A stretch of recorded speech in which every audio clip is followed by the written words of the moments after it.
And before we get to our episode today, just a quick thank you to all of our patrons and our producers. If you would like to join our Patreon or our producer community and help support the work done here on Esoteric Atlanta, there is a link down in the description box below. This channel is solely crowd-funded through our amazing patrons and our producers and our sponsors. So you guys mean the world to us.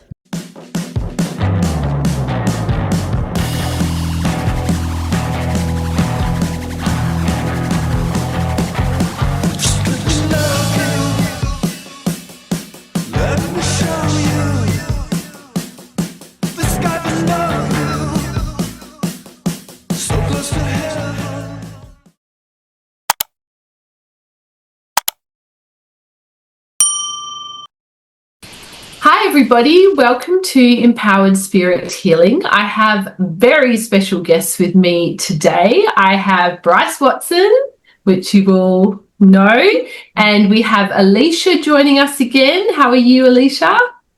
Great, thank you. That's good. And how are you, Jennifer? I'm good, thanks. I'm so excited to be here. Chit-chatting with you ladies this morning. Yeah. Awesome. And how are you going, Brice? I'm good. I'm excited.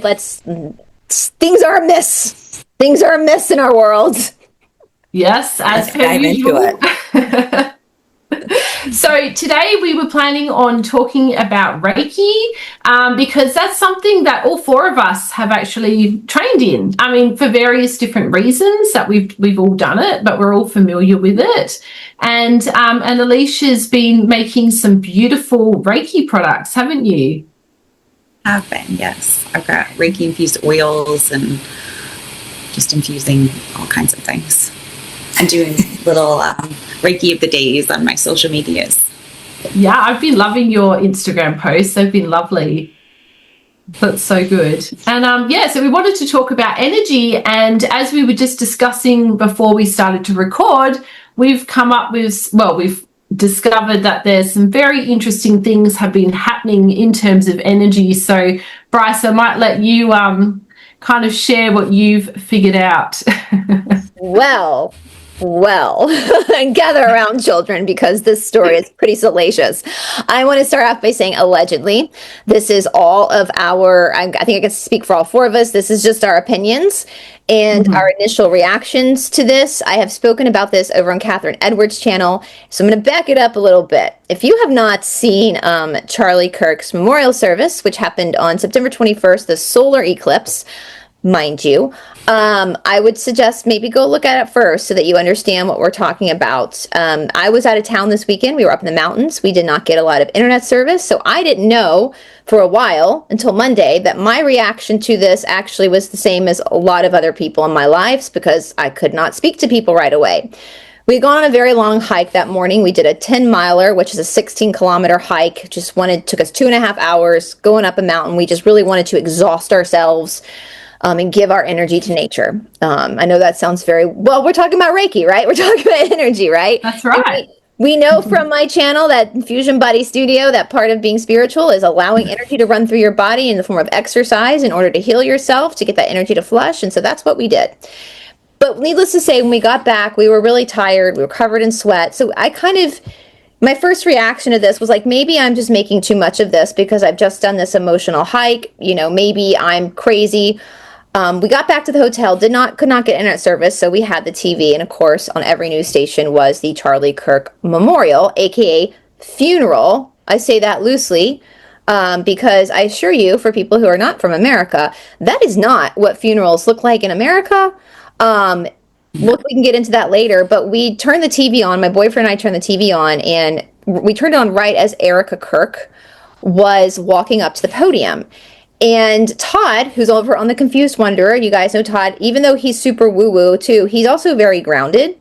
And he's been awake for a very long time, and so he takes things with a grain of salt. He doesn't really jump to conclusions that quickly.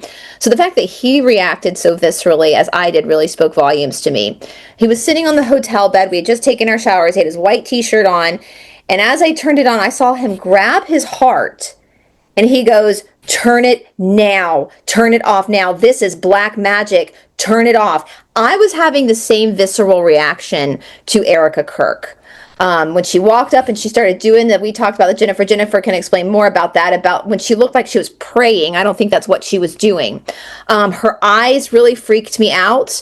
And my immediate thought, and again, this is just my opinion, I could be wrong. My immediate reaction was Erika Kirk is an undergrounder, which we've talked about undergrounders. They're people who are basically trained to come up and infiltrate and remove people. Still trying to watch my words, even though we've gotten some good news about YouTube. I still want to watch my words a little bit because I'm still a little shell shocked when it comes to YouTube. But Yeah. I believe, as Jennifer had said, I think she was Charlie's handler, but I don't think Charlie knew that. I think that he really is gone. And I think, in my opinion, that Erika Kirk is part of the reason why he's gone. I think she was behind it. And I will just leave it at that. That was some black magic crap that we watched. That was a ritual. That was not a funeral service. That was not a memorial. Only 2 people I saw that stood at the podium that I really felt like a funeral, and that was Tulsi Gabbard and Tucker Carlson. When they spoke, it felt more funeral-ish than anybody else. So that was and then I got off the mountain, I was telling you guys, and all of a sudden my phone was like blowing up with all these text messages from all people I do YouTube with to people who are my friends here in Atlanta. All these text messages going, WTF was that? What was that? And these are people who are not in our community. My friends in Atlanta, there's a lot of people in the yoga world.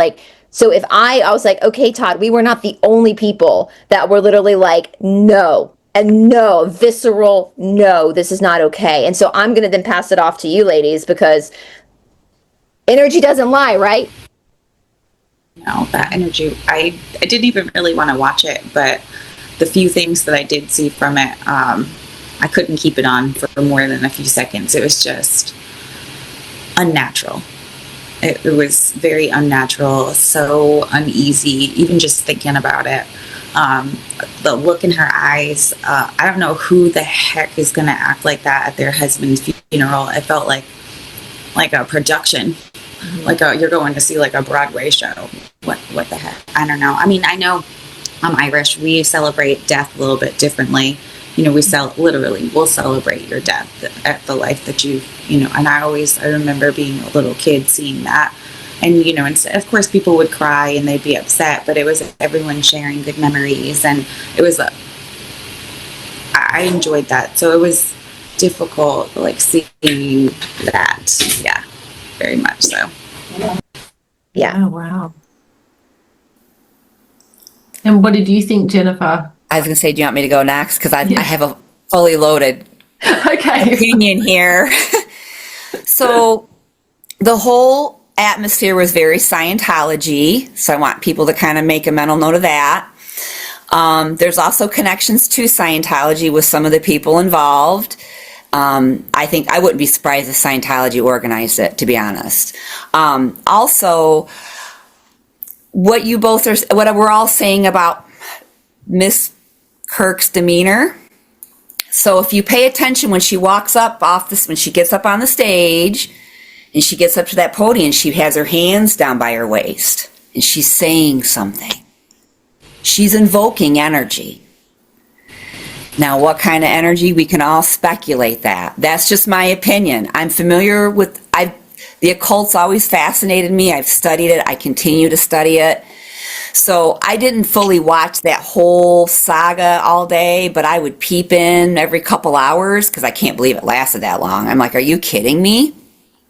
Wow. But when she came out on stage, I'm like, oh, I'm going to watch this because I want to dissect this. So those were the things I noticed and more. I'm going to keep it light now. But so that's a potential other thing that could have occurred, which could be the reaction of why people are like, whoa, something's really wrong here. That's our spirit, that's our soul, that's our higher self, however you want to look at it, pushing back saying, pay attention, something's off here. So yeah, that's my opinion. Yeah, I mean, I just think that's fascinating. I actually haven't watched it yet because Well, now you're going to have a different eye when you do. Yeah. Well, I mean, we're at the end of the term at the moment for school, and we're about to go on 2 weeks break. And like the last few days this week's just been chaos with running around doing stuff, and so I haven't even really had the chance to watch much stuff at all. But yeah, I just find that very, very fascinating, especially about the Scientology connections as well. Like, I didn't really realize about all of that. I just think that's very fascinating. And then you also mentioned, Jennifer, about a movie that predicted. There was a movie in the late 90s called Snake Eyes. I'm going to share. And it's about, I believe, now here we got Nikki Cage here. We got Nikki Cage. You can see the symbol here. Yep.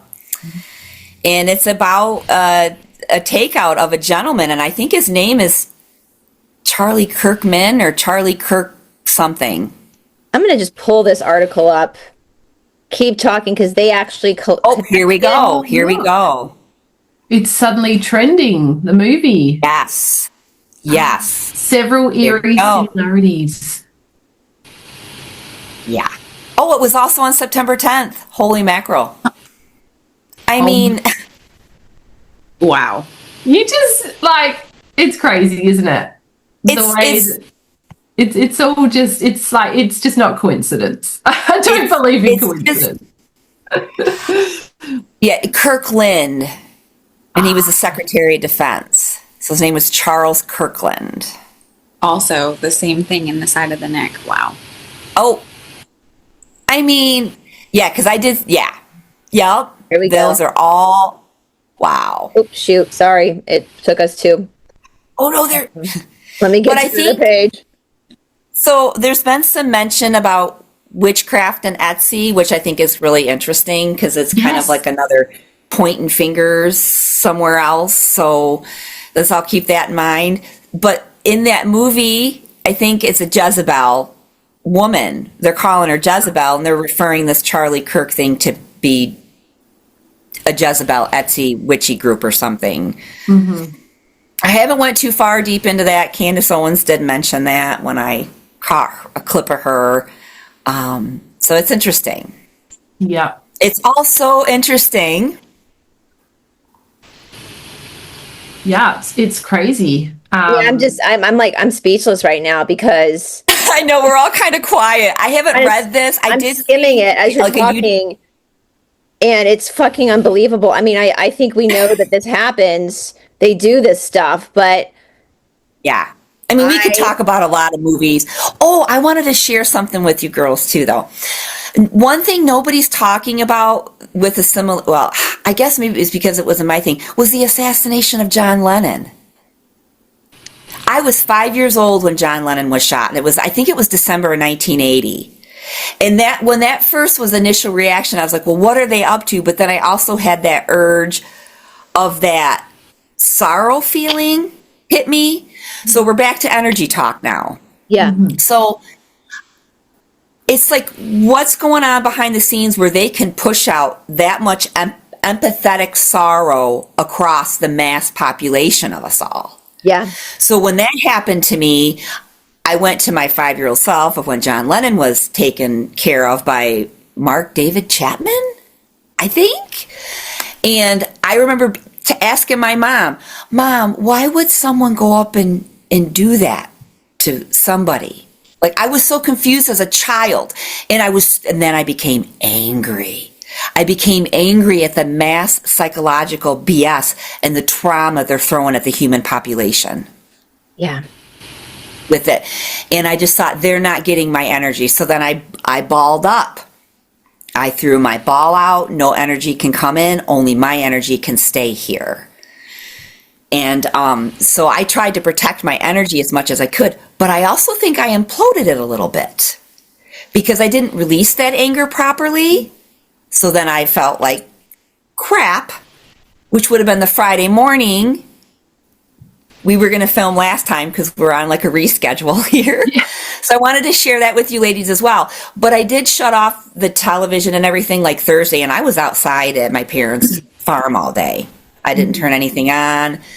But I was infuriated and angry at the mass trauma they caused humanity. Yeah. So that's where I stood with that. Well, it makes me wonder too, because we are now hearing from doctors that actually that he was gone. Like there was no, like the minute it hit him, like he was gone. Like there was no, for a while they were like, there's still a pulse. There's still like doctors like, no, he instantly, he felt no, he was just talking 1 minute and the next minute for his perspective, he was on the other side. Right. Right. But then I started, because as you're saying that, Jennifer, I'm kind of getting the chills, because after it happened and people thought there was still a chance, what were they calling on people to do? Pray. Yeah. So if they knew that it was gone, he was a goner, what were they harnessing those prayers for? What was that energy of prayer being used for? I'm concerned now. That's what I mean. It's like, it's like, because I think I'm just going to call her Miss Erika. All right. Miss Erika. Miss Erika. Snake Eyes. We'll call her Snake Eyes. In my opinion, from what I've kind of studied in the symbolism and what I'm decoding, she's initiating up into a pretty high arc of the occult. She's a priestess. Like, let's just be. Yes, she's a high priestess. So yeah. It's like, is she into so you know what my vibe was? I'm like, is she weather witching? But it's like, you've got these priestesses that are literally inverting energy, harnessing it and shoving it back. Because that's possible. Very possible. When she stepped out and did that thing, and I was like, at first I thought, oh, this is an act. Like, she's doing the prayer as an act. Because that's just weird. Like, why would you, I always remember when I was in Sunday school, like, I remember one of the stories he used to talk about in Sunday school all the time about how Jesus always said that people who pray in public are not to be trusted. That is not, it's the private prayer that is considered the holy prayer.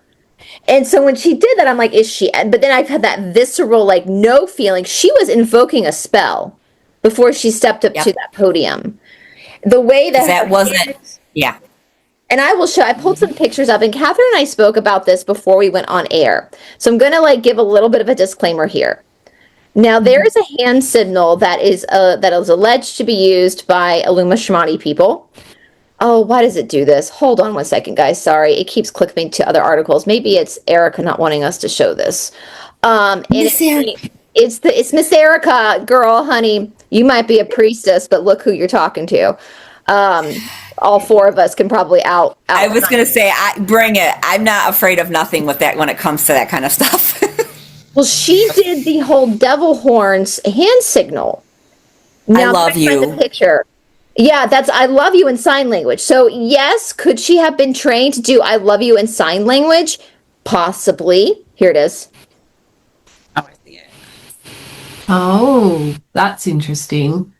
So one thing I want you guys, if you go back and rewatch that, I want you to kind of pay attention to Trump's body language. And I want to see, I'm going to try to start to decoding Trump's lips. I don't know what he's telling her, but he's encouraging her to do that. He's encouraging her to do something because that is part of the initiation, because I'm assuming he was highly echeloned as well. I think that's why a lot of the cabinet was there, is because they've all moved up into their brotherhood. But yeah, so I don't know if he has her codes for programming, if there was some MK. These are my like cliff notes right now. I don't think any of this really much, but I'm wondering if there's some MK Ultra involved, that kind of stuff. I'm kind of looking into it that way as well. Oh. So, because she knew him, because she was Miss America. I was just going to say, she was Miss Arizona like in 2012. So she was part of the Trump thing when Trump owned the Miss whatever they were, pageants. So she's connected to Trump way back as well. Interesting. I love this thing this guy wrote. I can't see it close. My eyes are too. It says, this is one of the most Hunger Game, capital ass, dystopian things I've ever seen. I agree. I mean, there's a lot of people that are saying something's very off here. Yeah, and I'd like to see what you ladies think about the fact that she gave that speech saying that she forgives the FBI. What do you... Oh, there's my dog barking. Shh. Well, she forgives the Tyler kid because he didn't do it. I mean, I forgive Tyler. I forgive him. That's the kid she was forgiving. And of course, people are like, that's the most Christian thing ever. Is it? Like, I just, I've watched Dr. Romney talk about this a lot. Like, forgiveness is you don't have to forgive.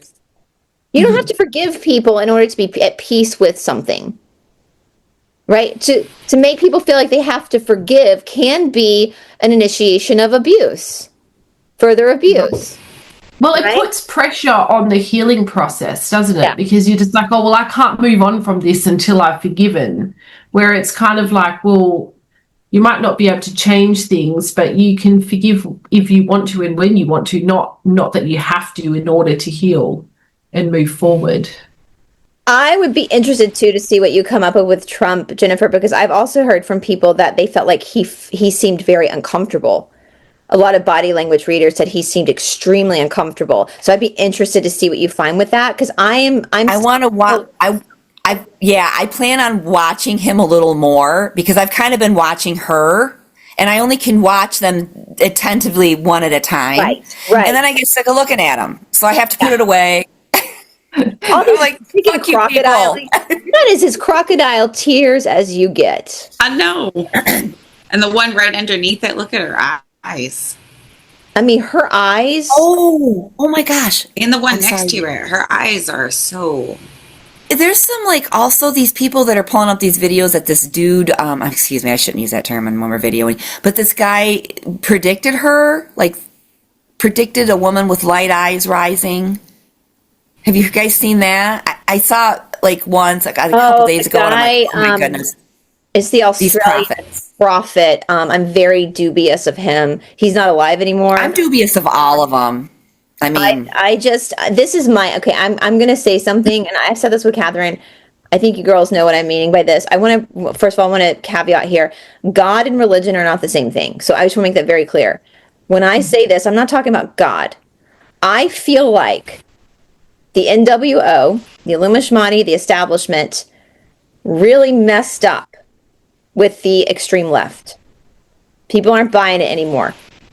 Mm-hmm. I feel like they've got their entrance now with the extreme right. I think the NWO is now using the extreme right to implement its order, and they're going to use it through Christianity. Oh my gosh, I said that. Because that's become very popular all of a sudden. And especially Roman Catholic has become, apparently there's this huge increase in people becoming Roman Catholics. Now, see, what's interesting is that I've heard that mentioned, but in my area it's declining. So I think it depends on the area. I think they're putting it out there. And we have to be careful with these influencers saying, oh, everybody wants to be a Catholic or everybody wants to be this because, and even with this, the turning point, I mean, they're like, okay, we have captivated these college kids to go after Jesus.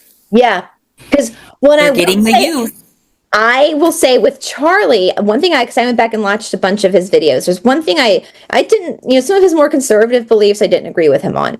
But I watched many, many videos where he said, my faith dictates this. However, we don't live in a theocracy. So I think even Charlie understood that if we have to be careful about how we vote because I'm sorry, Christians, we don't want to live in a theocracy. Did you see what happened to Persia? Go look up Persia. That's now what? Iran, Iraq, that whole area. It used to be one of the most beautiful, fertile countries in our world. Like in my parents' generation, the women were liberated and all of a sudden they have a theocracy and look what's going on. We do not want a theocracy. Religion is nothing but man's opinion on God. That's all it is. And I think what's happening too, so Charlie was really knowledgeable about that, about separating church and state. My mother, who is a big Christian, she was always, church and state have to be separate. The church and state have to be separate. I always respected my mom. I never knew that the Republican Party was the more religious party because my mother, as a Republican, always said she voted with her pocketbook and that the church and state have to be separate. She was very much like, absolutely not. We preserve people's right to have a religion, but we don't want to implement that religion in our government. And I'm seeing so many people trying to rewrite American history. You guys, go back and read the Constitution, read the Declaration of Independence. Our founding fathers did not establish America as a Christian country. That is a lie. That is misinformation. Why would we have it in our right there at the top? Very top. You don't have to look that far. It's right there at the top. Freedom of religion. Why would they establish this as a Christian nation but give us freedom of religion? Dummies. In the Declaration of Independence, they call it a creator. They don't call it the Abrahamic God because most religions have a creator. So they're bidding a blanket term. And basically, all that's saying is you have certain rights given to you, unalienable rights given to you by your creator. All that's saying in that sentence could also mean nature. That you as a human being are promised life, liberty, and the pursuit of happiness, not by the government, but by nature, God, whatever you believe in, that there are things in this world bigger than the government. That's all that meant. Now, I want our American friends to also remember, if our American history is correct, because this really peeves me off, if you're a white American and your ancestors have been here for a couple hundred years, if our history that they taught us is correct, that's a discussion for a different day. Why did most white Americans, Europeans come to this new world? Religious freedom. In Europe, they were burning people at the stake, chopping heads off. Mm. Just for the Protestant Reformation. Same Jesus. So a lot of people fled to this new world in order to get away from that. So our founding fathers were like, yeah, we're not going to let that happen here. You believe what you believe. You do you, boo. Whatever makes you happy, as long as you're not hurting anybody else, great. Great. That's it. So no, we are not a Christian nation. And I beg our audience who believes that to go back and study history. And what gets me, ladies, and I know I'm sound like a broken record, and maybe it's just my frustration being on YouTube for 5 years and doing all this research. I feel like I'm missing something because we know that all these other factions of our world have been corrupted and inverted, but yet the biggest religion hasn't. Am I missing something? That's what I was thinking. It's like, I wish humanity, I think maybe that's one of our biggest challenges, is to break the mind control from religion. Yeah, it's so going to be the biggest one. And have our own. I mean, I do believe in a creator and a God, and I don't need to go somewhere and put money in a basket every Sunday for somebody to tell me that, or to develop a relationship with that. I'm a good person. I do kind things to people. I look out for people. I try to be the best I can be, and that's what we all should be doing, Well, that's more Jesus-like than going around judging everybody and criticizing them and leaving nasty comments, like on Brice's channel, for example. Oh, yeah. I mean, it just blows me away. I really struggle with how judgmental they can be. I've got no problem with people that want to be Christians or Roman Catholic or whatever religion they want to be. I've got no problem with that at all. But it's when people start thinking that that's the only way, I'm very uncomfortable with the term that the only way to heaven is through Jesus. I don't even know if I believe in a heaven anymore. I don't know if I believe in a hell either. But I just find it very fascinating how people can just become so nasty and dogmatic and defensive about it, and that just rings alarm bells to me, because for me, what I've learned through healing, and I know you say the same thing, Brice, and you ladies agree, that like when we're triggered by something, that is a clue that there's something there that we need to heal, because if it's triggering us, that's our problem. It's not somebody else's problem or their fault. It's triggering us for a reason. We need to go into that, look into that, and do some healing work around that. And I just find that certain religious people can become very, very triggered by certain things that you say and become very defensive. And it blows me away. And like my dad, we grew up going to Presbyterian church. I was christened as a baby as Presbyterian. My dad still goes. He's the only one in our family that does still attend church. And it amazes me because he'll listen to all kinds of conspiracy stuff. He'll talk about, he's pretty open-minded to all of that kind of stuff. But when you mention the Bible and that the fact that it could possibly be corrupt, no, he shuts down immediately. And it just amazes me that like he can be so open-minded to other things, but when it comes to that one book, it's like, no, that's it. You know, it's the word of God, and you know, it's never been messed with. And there's irrefutable evidence, like factual evidence. I mean, since the 1700s, it's been changed over 50 times since the 1700s. Yeah, it blows me away. And my dad's even open to the Book of Enoch now. Like he's bought the Book of Enoch and he's even open to reading that and learning more about that kind of stuff. But he's still just so set.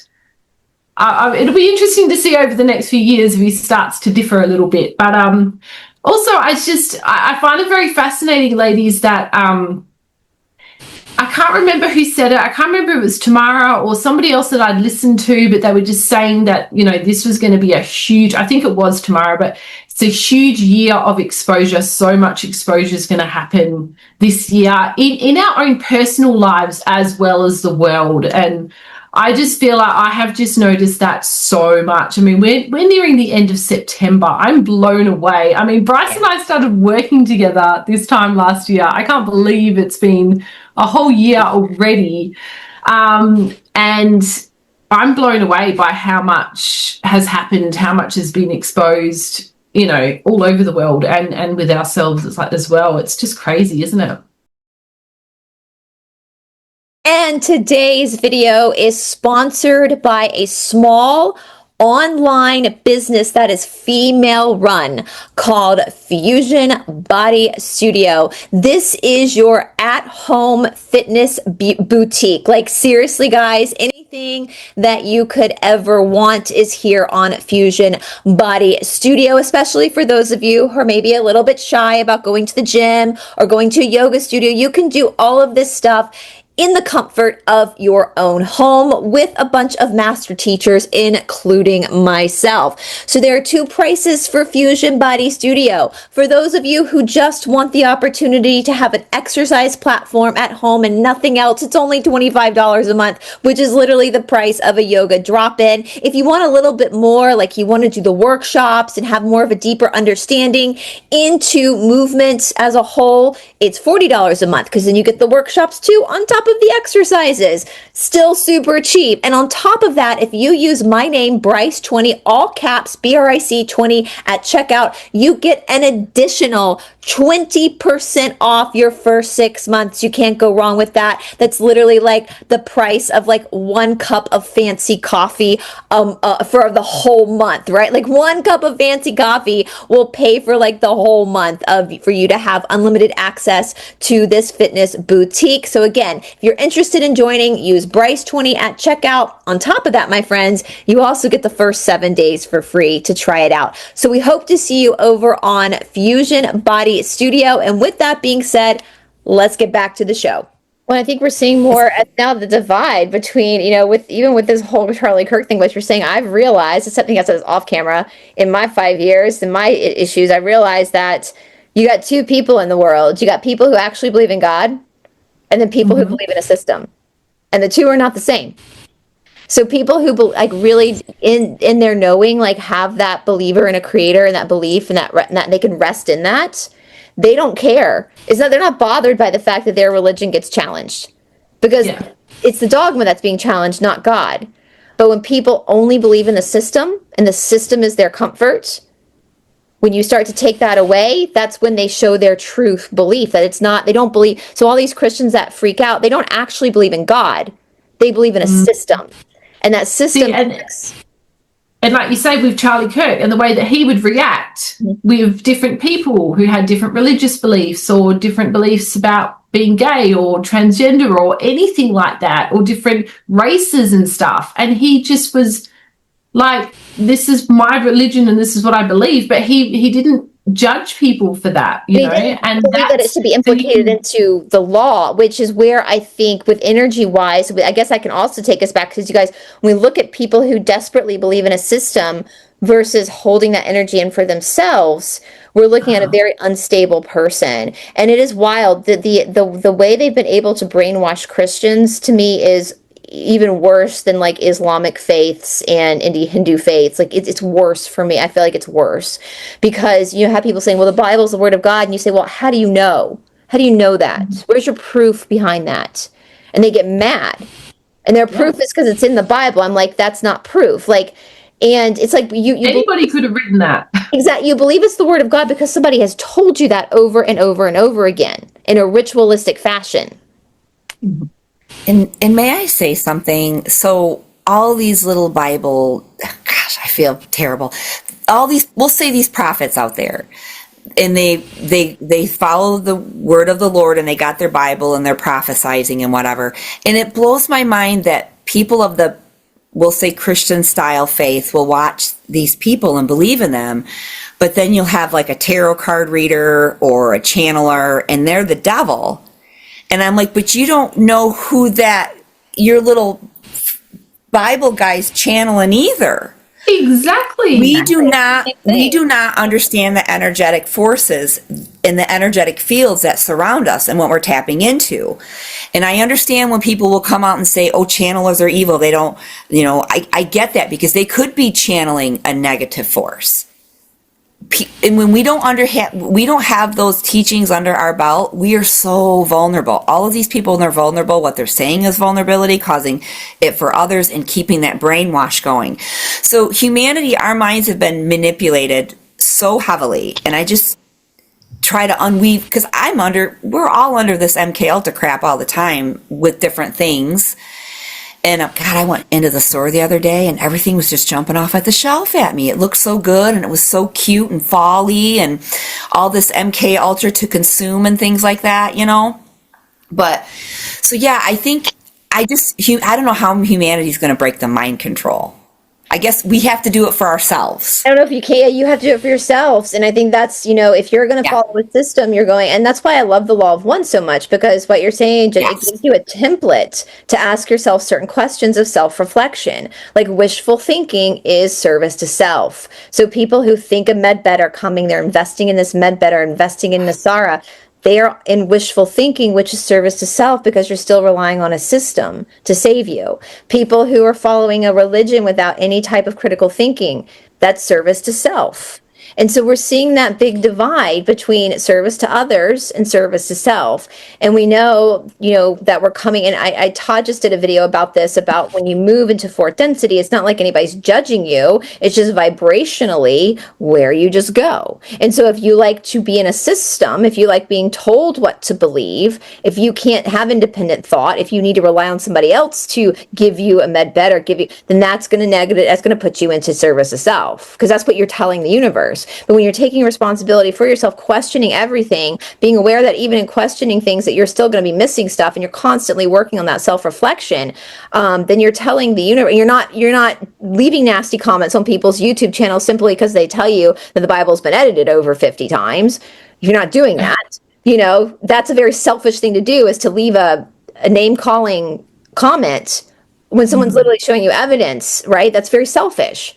But when you're serving others, it's, and we also have this, again, this wishful thinking. I just went back and forth with a person on one of my channels because she believes, I think it's a she, believes that the Cathars have this secret to living 900 years, which my study is like, we're never supposed to live that long anyway, because the Cathars actually believe, let's talk about the Cathars theology, because I studied it. Brush me up on that, because it's been a while since I've studied those guys. The Cathars believe that our world, the natural world we live in, was created by a lesser evil or God.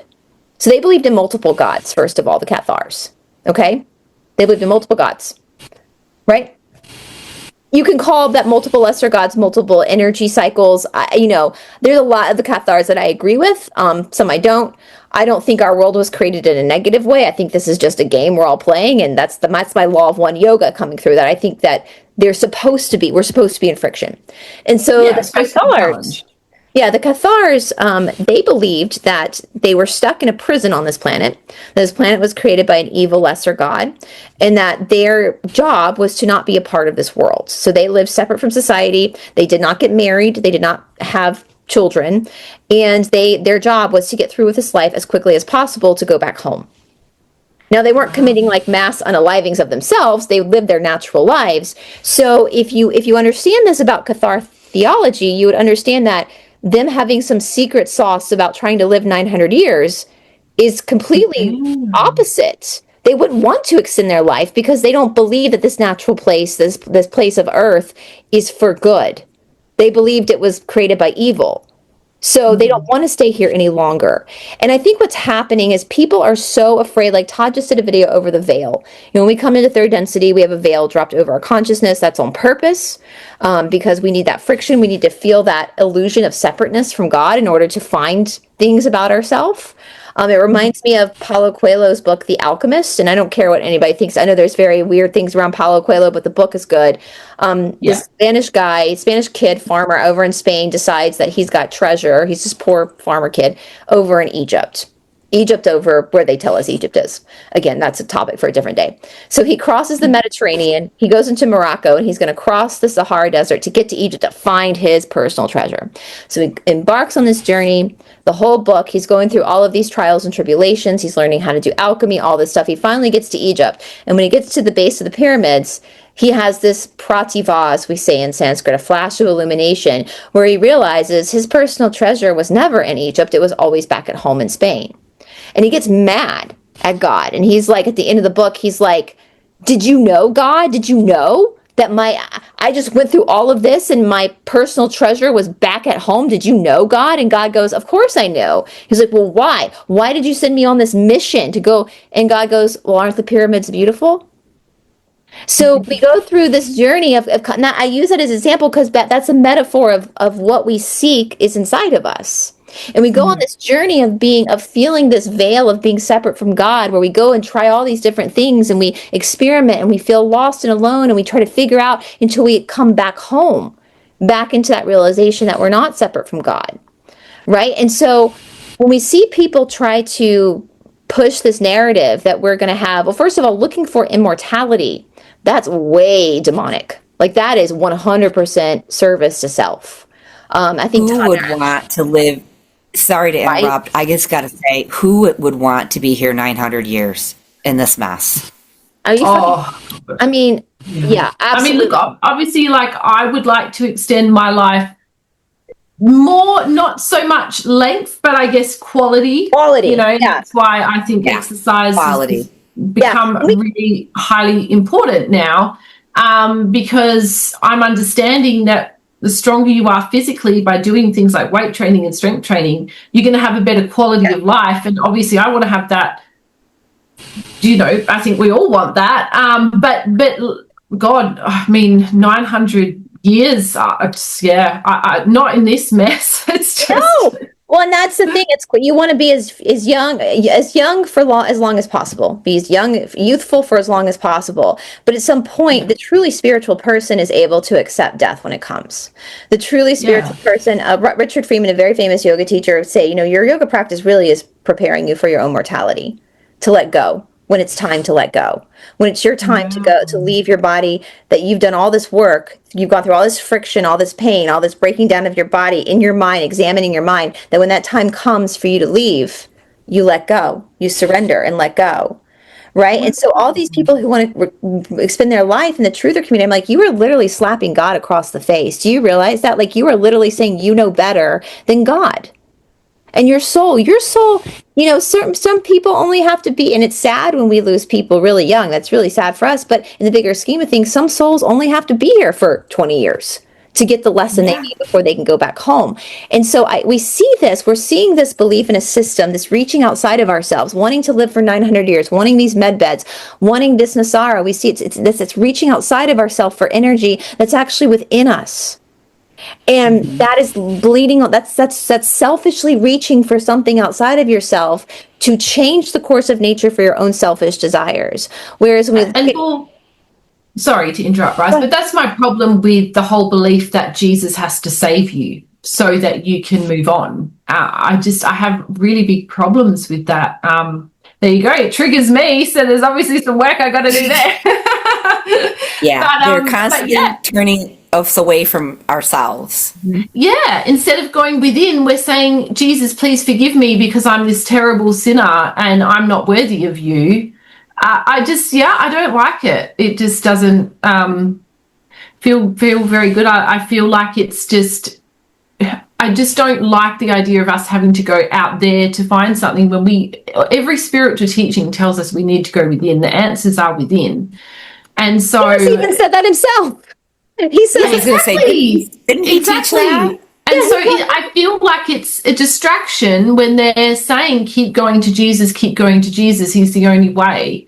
I'd love to bring in some, Reiki energy, loving healing. I was going to ask our Reiki teacher, so I know we've all done Reiki. I did Reiki a long time ago, training just to help me be a yoga teacher. I never had planned on using it. I don't use it. I just did it to understand moving energy better in the body. But that's what I was going to ask. So what does it do for our audience? Because we have a really cool audience that I know we're preaching to the choir with our audience here. But what does it do for our people who do practice Reiki on a regular basis? When the human mind, that's my question to you ladies. When somebody is so eager to look for something outside of themselves to give them what they perceive they want versus somebody who wants to do it themselves. So you guys go, when you do Reiki on people, what does the energy look like from a person who is constantly reaching for something outside of themselves, falling for junk conspiracy, following a system, giving their power away, soul smashing, as the Cassiopeans call it, versus someone who's willing to self-reflect, willing to do you feel that the energy is different with these two types of people? And can you explain, does that make sense? Am I making sense? And can you guys explain what that does to the psyche and the body when someone's so willing to give away their power? Go ahead, Alicia. Yeah. So for me, I'm still really, really new with Reiki and giving Reiki to other people. Just June, I was able to give it out to other people. So really, there's only been a few select people who think a little bit on that other side. And I feel like as long as, because they were open to receiving the Reiki, there really wasn't a difference. I feel like once they're accepting, they consent to it, the Reiki just flows. It's just there. It's just so calming and just like you soak into the earth. Well, maybe people, when they're open to Reiki, that might be the crack of the door opening to having self-reflection of questioning some of their beliefs in their mind. But what do you guys think bad? And Jennifer, too, on it, what did bad false beliefs you guys think do to the body and the psyche and the soul and the energy if someone carries a bad belief? It clogs your energy cycles. It blocks you from it. If you've got, a lot of people are blocked in their heart chakra and their solar plexus, and that's those three. This torso block omits stops the flow of people kind of getting, and then you get to people where sometimes you can't really work them upper chakras really well, which is kind of weird. Happens. But another thing I noticed, that people are really ignorance is bliss in a sense. Their auras are clogged up almost like a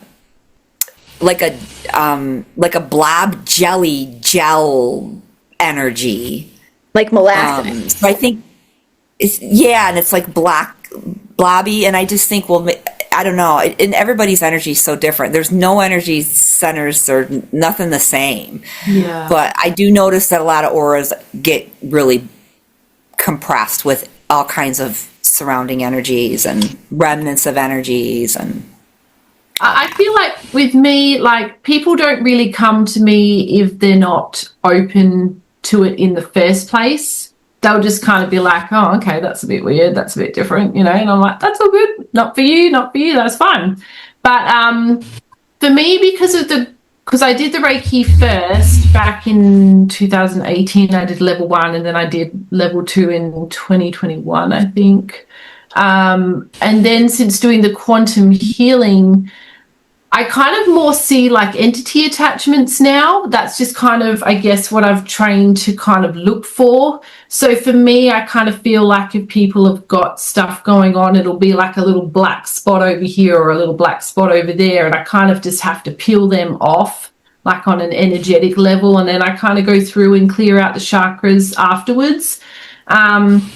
And sometimes in the auras fields, there'll be entities attached in there, or there'll just be different kind of yucky energy in there that just kind of has to be cleared out. And then once that different aura field, it could be any of the different levels, has been cleared out, then it's kind of just frees it up. But I kind of feel like, yeah, it's people that are open to that. If they're open to it, they'll come and see somebody who practices that, and then they're going to be more in tune, more willing to go there, more willing to look at what they're doing as well. And for a long time, I was very looking for someone to save me, someone to heal me. And I think because I spent so many years seeing my kinesiologist, and she kept reminding me, Paula, you're doing the work too. Like, I'd be like, oh my God, thank you so much. You've helped me so much and you've changed my life and all this stuff. And she'd be like, Paula, you've been doing the work too. Like, don't forget that. And she was right. And I was like, oh yeah, because I don't just go see her and then expect my world to just be perfect.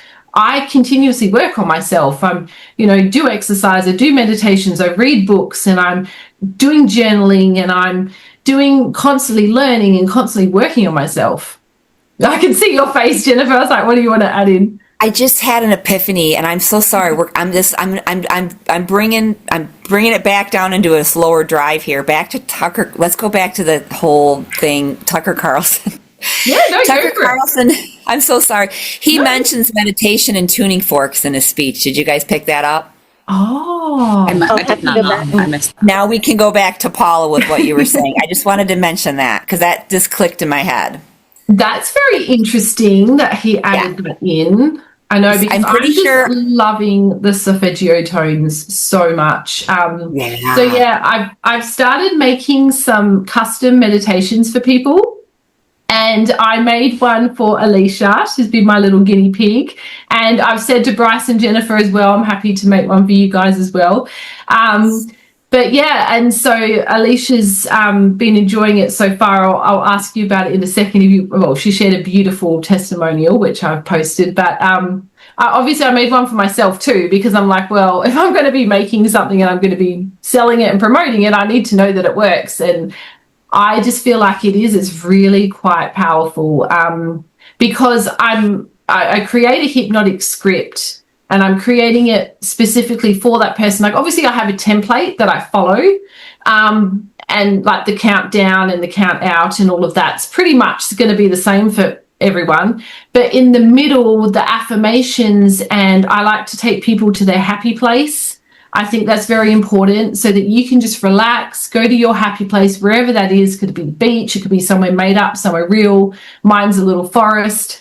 And then once you've gone to your happy place, and I'm like, I'm going to talk to your subconscious mind. And then I like to encourage people to release. I love the violet flame, very passionate about the violet flame energy. And I like to invite people to release anything that's holding them back, like they would have told me in an email or whatever, this is what I want to cover. So I invite them to release that into the violet flame, because the violet flame will then transmute it into light, into love. So then we're doing something, because that's one thing my Kerry that we chatted with, who taught me the quantum healing, she said it's very important that we're not just kind of getting rid of these negative entities or attachments that are attaching to us. They're not always nefarious. They're just, maybe it's just a bit of a lost soul, and it's just kind of attached onto us when we're feeling a bit down one day, and it's just kind of hung on there, but it kind of affects us and drains our energy. So it's important to remove it. But she said it's so important that we're not just removing it and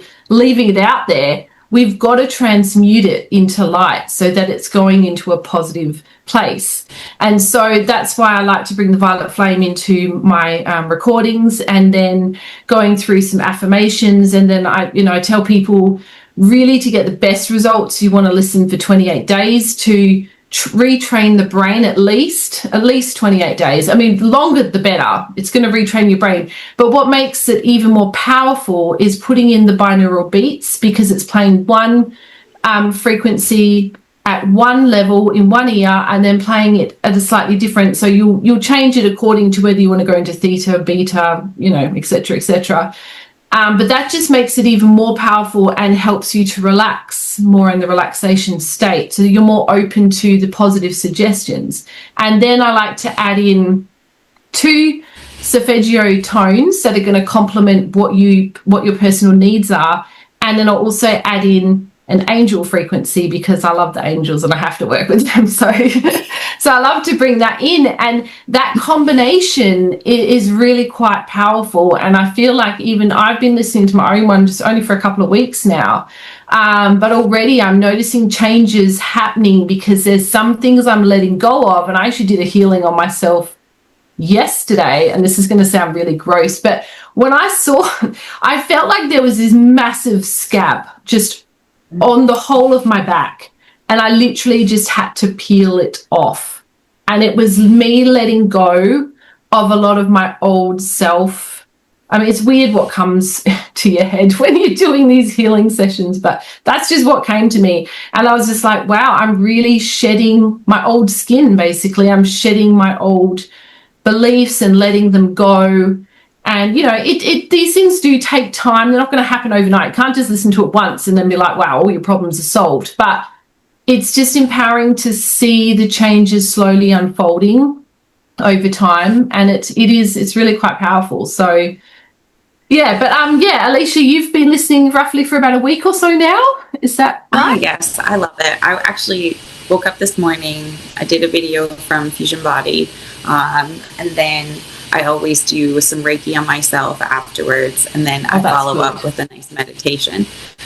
So I did that when I was just laying on the yoga mat. I always fall asleep. Yeah, always. I do too. Always. By the time you get to the number, when you count down, I'm asleep, and I'll start to see. I just get so relaxed. If I miss a day, I can almost tell. Definitely tell. Yeah, I just really love it. It's been phenomenal. It's been great. I'm very apprecitive of it. Do you know what you said? I was telling my friends about it. Well, you said something called interesting about like Carrie when she said bringing things to the light. Laruga, another yoga teacher, actually just said this too, because we are very like anti the whole like light and love thing, because that is actually a spiritual bypassing. But what Carrie was saying wasn't that. And Laruga said, if you stare in the light, you're going to be blind. Like if you stare in the light, you're going to be blind. So a lot of people confuse spirituality of like ignoring the darkness just to think happy thoughts. That's toxic positivity, right? But you have to actually look. You have to bring the darkness into the light and look at it. And that's what Carrie was saying. And so I would challenge people who are always light and love, light and love, light and love. Darling, you're spiritual bypassing. And that's not what spirituality isn't about rainbows and unicorns. It's actually taking that darkness inside of you for whatever reason, however it got there. I can blame, we think about the way our economy works. I'm actually working on a video right now about the Rothschilds, which is probably going to come out next week. I'm still working on it. And about the financial puppeting they've done and how that causes people to stress. Like I think about all the extra weight I carry on me with all the shadow banning and how that has affected my finances big time. And I've never made this little amount of money, but I keep, and how they do that and then affects your energy and it affects your self-worth. And so all these things start to come in. And, Todd says this all the time. They're going to do what they're going to do. Like the bad guys are going to do what they're going to do. You have to not rise above it in the sense that you're ignoring it, but you have to lean into it and build yourself up and use that as an opportunity to work on your self-worth, to work on, what it's pulling out. So I think a lot of times people sit around and they blame other people, but people are going to do what people are going to do. We're in a third density planet. This is what this is. It's not going to stop. This is what this is. It's like, it's going to happen. Like this polarity. You're going to have bad days. You're going to have friction. That's just what life is here. But you have to it's up to you how you transmute that, and if you're so busy, light and love, light and love, light and love, la, la, la, la, la, la, light and love, you're spiritually bypassing the work. And that, you know what, that all that's going to do, it's going to guarantee you're going to leave this life and you're going to get a round trip ticket back to come right back to it again. Yeah, and even being in this life, you'll attract the same person again, or the same boss, or the same job, or whatever situation. You're going to keep attracting it worse until you get it. But yeah, sorry, Jennifer. That's all right. We all have a lot to say. It's all interesting conversation. So I had an epiphany last week and Brice, I want you to mention this to Todd when you have a chance too, but it goes back to the Cassiopeian thing and the riding the wave. So I was driving home. I know here we're jumping topic, but I was driving home, and sometimes I'm in my most meditative state when I'm driving, right? Yes, me too. We are riding the wave every day. Yep. We are riding the wave. This isn't something that's coming. It's something we endure every day. Mm-hmm. That's just my opinion. So I wanted to know what you thought about that. Absolutely. Yeah. Well, that's that Reiki, right? And I want you ladies, like we talk about, because what's happening in Reiki when you're working with energy is also the same thing that happens in exercise too. You're balancing the prana and the apana, this life force that's moving up. And some days that pranic energy is really forceful and you're feeling super energetic, and you can do a 5-mile run and you're feeling so good. And the next day that aponic energy is really, and it's what's hard, I think, for me, and I'm sure other people, when that pranic energy is in an abundance and is really overworking, you feel so good and you feel so energetic, not realizing there's too much pranic and you need to pull it down. But when there is too much aponic, that's easier to see. Well, I need to actually get this energy to pull up to balance more. And I don't know if in Reiki you guys work with a prana and apana, the upward and downward. And of course, there's other diagonals as well, but we basically really just work on the up and the down, and how this energy connects. Like I said on a previous video, your two nostrils, the left and the right, they have different names. I won't bore you with the names in Sanskrit, but the right is masculine, left is feminine energies. And different times of different days, one nostril is going to breathe stronger than the other, depending on the time of day. And if that fascinates the tar out of me. I loved that video when you went into that. I thought, wow, how interesting. And that is so true, because I started painting. I'm so sorry to interrupt you. But yeah, it is so true. I paid attention to that.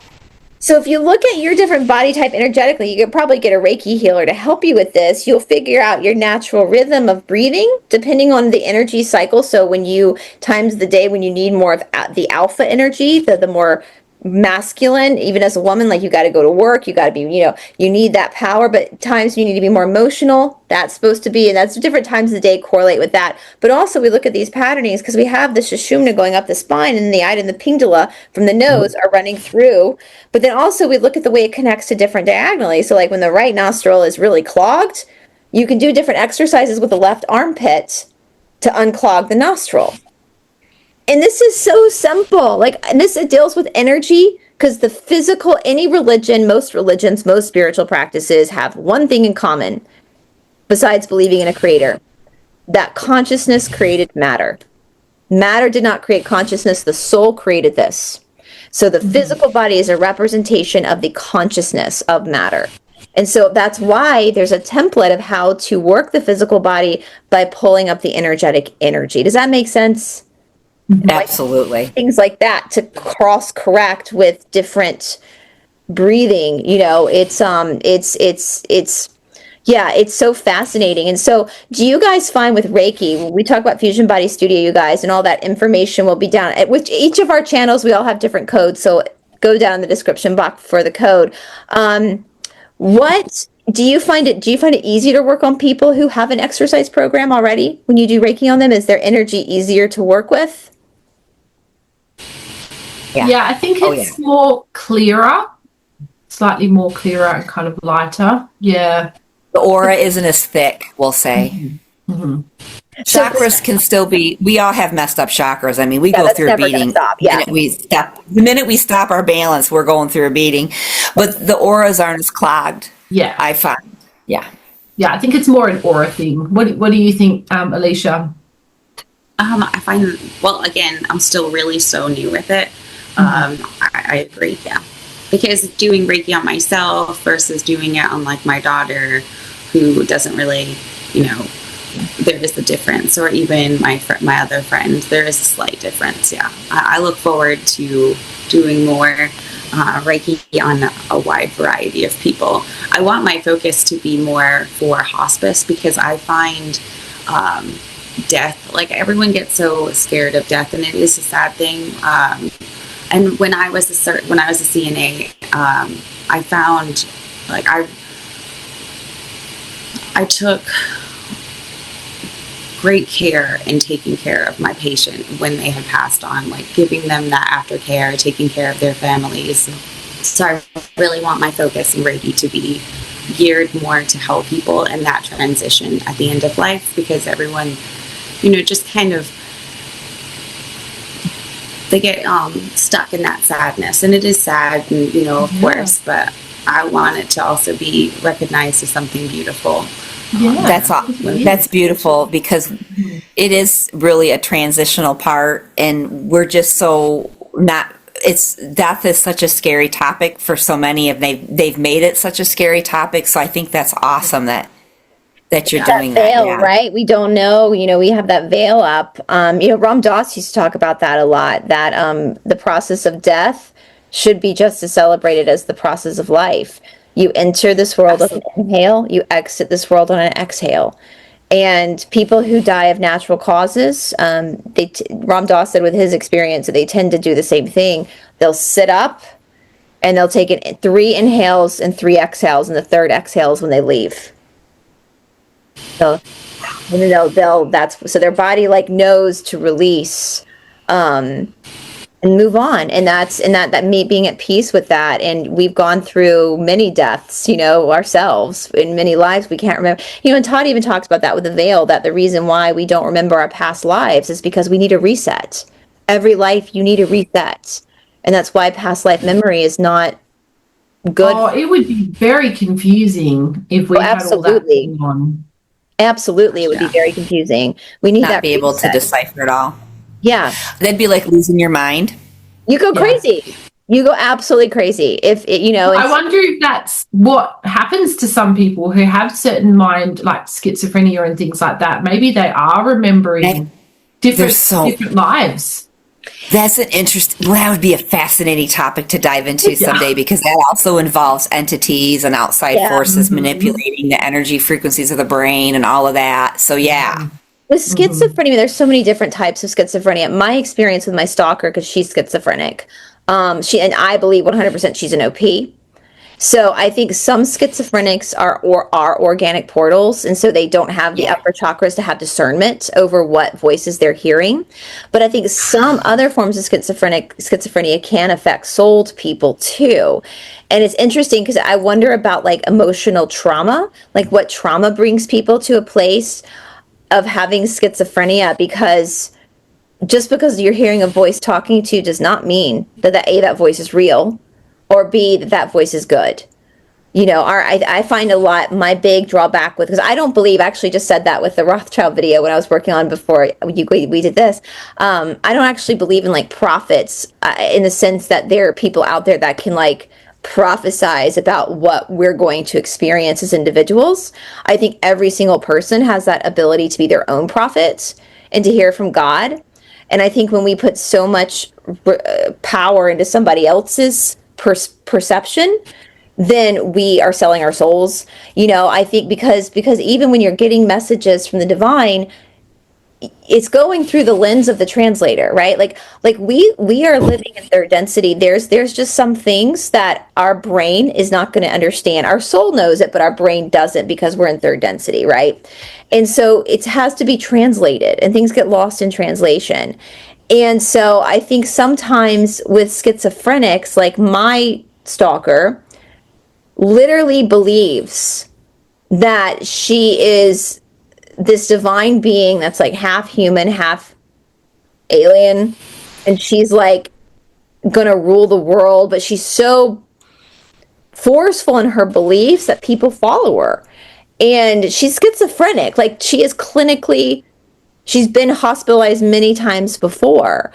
And so I think a lot of that, again, comes from following a system. So schizophrenia is an interesting one. And I there's so many different flavors of it.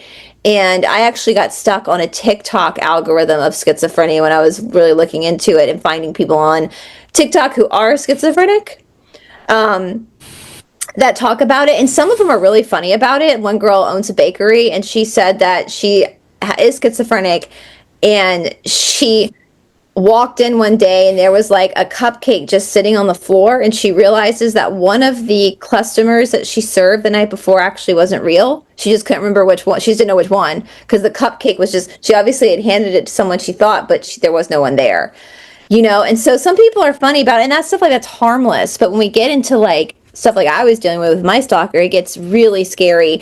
And sometimes I wonder if sometimes these mass like pew-pewings, we'll say, aren't instigated by like things like schizophrenia.